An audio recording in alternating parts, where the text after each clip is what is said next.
પોરબંદર જિલ્લામાં સાયબર ફ્રોડના 3 બનાવ તાજેતરમાં બન્યા છે, જેમાં સાયબર ક્રાઇમ પોલીસે ₹4,41,000ની રકમ પરત અપાવી છે. પોરબંદર જિલ્લામાં સાયબર ફ્રોડના અલગ અલગ બનાવોમાં સાયબર ક્રાઇમ પોલીસ મથક દ્વારા 3 અરજદારોને કુલ ₹4,41,000 પરત અપાવવામાં આવ્યા હતા, જેમાં એક નાગરિકે અકાઉન્ટમાં રિવોર્ડ મળ્યાની લાલચમાં પોતાના ખાતાના ઇન્ટરનેટ બેન્કિંગના પાસવર્ડ અજાણી લિંક પર આપી દેતા ₹4,10,000નો ફ્રોડ થયો હતો, જેમાંથી ₹3,40,000 રકમ પરત અપાવવામાં આવી હતી.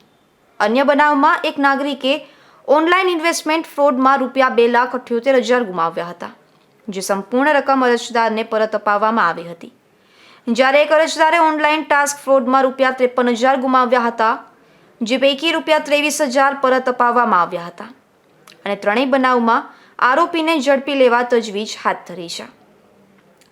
સાયબર ક્રાઇમ પોલીસ સ્ટેશન દ્વારા અપીલ કરવામાં આવી છે કે ક્યારેય કોઈને કોઈ પણ ઓટીપી શેર કરવા જોઈએ નહીં, તેમજ અજાણી લિંક પર પોતાના અકાઉન્ટ સંબંધિત કોઈ પણ માહિતી આપવી ન જોઈએ.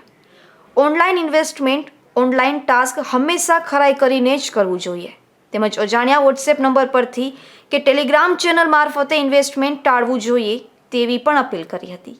નિપુલ પોપટ, ગુજરાત ન્યૂઝ, પોરબંદર.